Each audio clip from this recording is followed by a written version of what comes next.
Good morning student.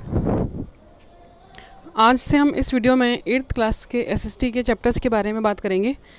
और 8th SST में आपका जो मोस्ट इम्पॉर्टेंट चैप्टर है वो है बाल अधिकारों के लिए, बाल अधिकार एवं बाल संरक्षण। तो सबसे पहले अगर हम बात करें कि बाल अधिकार होते क्या हैं, देखिए बालकों के लिए सरकार ने जो कुछ अधिकार दे रखे हैं उनके हितों की पूर्ति और उनके अधिकारों की रक्षा के लिए उन्हें बाल अधिकार कहा जाता है। अगर हम बात करें भारत में बाल अधिकारों की शुरुआत कब से मानी जाती है, तो 1959 में बाल अधिकारों की घोषणा को 20 नवंबर 2007 से स्वीकार किया गया है। ठीक है, यानी कि भारत में कब से कार्यशील हैं, 20 नवंबर 2007 से। अधिनियम पहले ही पारित हो चुका था, लेकिन प्रभावी रूप से अगर देखा जाए तो 20 नवंबर 2007 से इसे स्वीकार किया गया है। बाल अधिकारों में बच्चों के लिए काफ़ी सारे जो अधिकार हैं वो दिए गए हैं, जैसे जीवन जीने का अधिकार। इन सब के बारे में हम विस्तार से व्याख्या करेंगे। पहचान, भोजन, पोषण, स्वस्थ रहने का अधिकार, बालक के सर्वांगीण विकास का अधिकार, शिक्षा और मनोरंजन के साधनों की मांग करने का अधिकार, उनके नाम, राष्ट्रीयता, परिवार, और यदि उनके साथ कोई दुर्व्यवहार किया जाता है तो उसके लिए भी कई अधिकार इन्हें दिए गए हैं। तो सबसे पहले तो मैं वापस से आपको रिपीट कर दूं कि बाल अधिकार क्या होते हैं। बालकों के अधिकारों और उनके हितों की रक्षा करने के लिए उन्हें जो अधिकार दिए गए हैं उन्हें बाल अधिकार कहा जाता है। अब अगर हम बात करें कि भारतीय संविधान में या भारत में बाल अधिकारों की भूमिका कितनी है या इसे कहाँ पर लिखित रूप में दर्शाया गया है, तो सबसे पहला जो पॉइंट है वो ये है कि अनुच्छेद 21 क में 6 से जो 14 साल तक की बच्चे होते हैं उन्हें अनिवार्य और निःशुल्क प्रारंभिक शिक्षा दी जाएगी।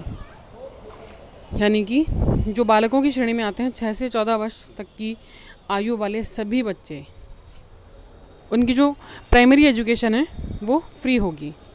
यहाँ तक कि विद्यालयों में उन्हें लंच की व्यवस्था यानी कि mid day meal, uniform, free में बुक्स और अन्य सुविधाएं भी प्रदान की जाएंगी। इसके अलावा अनुच्छेद 24 में जो बच्चे 14 वर्ष से कम आयु के हैं उन्हें जोखिमों वाले कार्यों से सुरक्षाएं दी जाएंगी। जोखिम वाले कार्य कैसे होते हैं? हमारे देश में जो बाल मजदूरी अधिनियम पारित किया गया था ये उसी से संबंधित है कि 14 वर्ष या उससे कम आयु के बच्चे किसी भी प्रकार के हानिकारक कारखाने या अन्य किसी क्षेत्र पर कार्य नहीं कर सकते। तो ये किस में आता है? अनुच्छेद 24 में इसका उल्लेख दिया हुआ है कि किसी भी जोखिम वाले कार्यों में वो काम नहीं करेंगे, उन्हें ऐसे सुरक्षित किया जाएगा। यदि ऐसा बच्चा कोई करता पाया गया तो जिस स्थान पर वो काम कर रहा है वहाँ के मालिक को कारावास की सज़ा दी जा सकती है। इसके बाद अगर हम बात करें तीसरा पॉइंट, अनुच्छेद 39 घ में आर्थिक ज़रूरत की वजह से ज़बरदस्ती ऐसे कामों में भेजना जो बच्चों की आयु या क्षमता के उपयुक्त नहीं हैं, इनसे भी सुरक्षा दी जाएगी। क्या होता है कई बार कि काफ़ी सारे जो निर्धन वर्ग हैं वो अपने बच्चों को पैसे कमाने के लिए भेज देते हैं और कई बार इस चक्कर में हानिकारक स्थान पर बच्चे केमिकल्स हुआ या अन्य किसी ऐसे कारखाने में काम करते हैं जो कि उनकी जान के लिए जोखिम बन सकता है। तो ऐसे क्षेत्रों पर भी बच्चों को सुरक्षा का अधिकार दिया गया है। तो यहाँ हमने भारत में बाल अधिकारों की बात की है। 3 अनुच्छेद हैं, अनुच्छेद 21, अनुच्छेद 24 और अनुच्छेद 39। अनुच्छेद 21 अनिवार्य और निःशुल्क प्रारंभिक शिक्षा से संबंधित है। अनुच्छेद 24 कार्य के जोखिमों से सुरक्षा से संबंधित है और अनुच्छेद 39 भोजन के लिए जो बच्चे काम कर रहे हैं उन्हें सुरक्षा दी जानी चाहिए। ठीक है, अब हम थोड़ा सा आगे बात करते हैं कि भारतीय संविधान में जो कुछ खास अनुच्छेद अभी हमने पढ़े हैं उनके अलावा और क्या खास बात दी गई है। तो स्टार्टिंग के जो 3 अनुच्छेद हैं वो हमने पढ़ लिए हैं, अनुच्छेद 21, 24 और 39। इसके अलावा भी अनुच्छेद 39 के भाग च में एक चीज़ और है कि बच्चों की स्वतंत्रता और स्वाभिमान माहौल में स्वस्थ विकास के अवसर और सुविधाएं भी उपलब्ध उन्हें कराई जाएंगी ताकि उन्हें शोषण से बचाया जा सके। इसका मतलब ये है कि हमने देखा होगा कि काफ़ी सारे जो बच्चे हैं वो डरे हुए से लगते हैं और ज़बरदस्ती अपने पेरेंट्स या अन्य व्यक्तियों के दबाव में आकर के उन्हें काम करना पड़ता है। इससे उनका शारीरिक और मानसिक विकास अवरुद्ध होता है। तो उनकी ये मनोवृत्ति को बदलने के लिए उन्हें अधिकार दिया गया है ताकि उनका स्वस्थ विकास हो सके, सुविधाएं उन्हें मिल सकें और विभिन्न प्रकार से के शोषणों से उनकी रक्षा की जा सके। ठीक है, इसके अलावा भारतीय संविधान में बच्चों को वयस्क पुरुष और महिला के बराबर समान अधिकार भी प्राप्त हैं। संविधान में लिखित में है वयस्क पुरुष और महिला का मतलब जो 18 वर्ष से बड़े हैं, तो उनके समान उन्हें कुछ अधिकार दिए गए हैं। जैसे अनुच्छेद 14 में समानता का अधिकार दिया गया है, अनुच्छेद 15 में भेदभाव के विरुद्ध अधिकार दिया गया है। समानता का मतलब जाति, धर्म, भाषा, लिंग, क्षेत्र, अन्य सभी आधारों पर हर व्यक्ति, चाहे वो महिला हो या पुरुष, कार्य की समानता, अवसरों की समानता, हर प्रकार की समानता उन्हें दी जाएगी। अनुच्छेद 21 के तहत व्यक्तिगत स्वतंत्रता का अधिकार दिया गया है। अनुच्छेद 46 के तहत जबरन बंधुआ मजदूरी, ये जबरन बंधुआ मजदूरी का मतलब क्या होता है?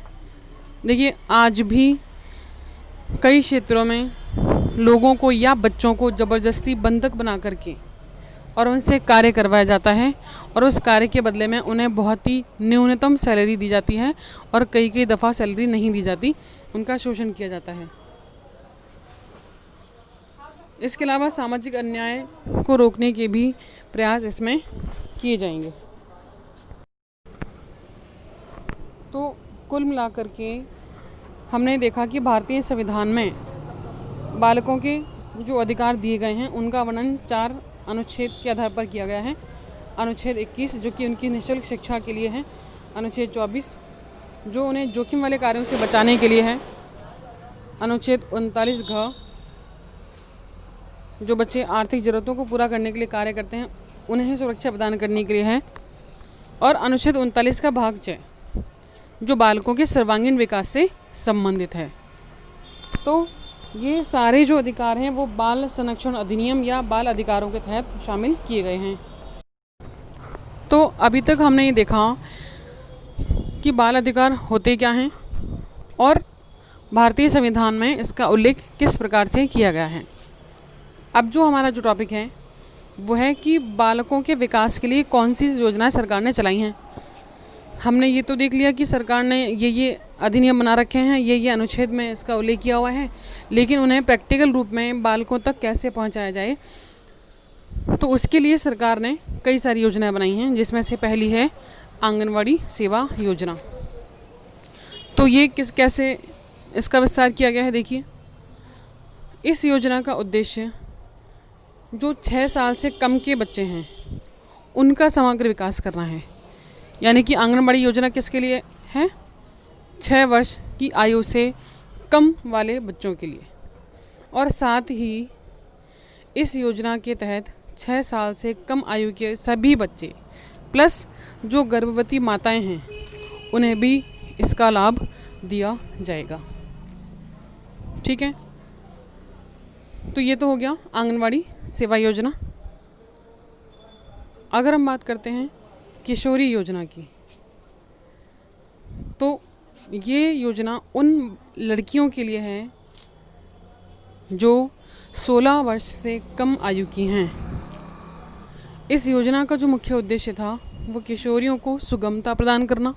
सुगमता का मतलब कि उन्हें जो शारीरिक समस्याएं होती हैं उनके लिए उन्हें पहले से नॉलेज देना, संसाधन उपलब्ध करवाना, शिक्षित करना।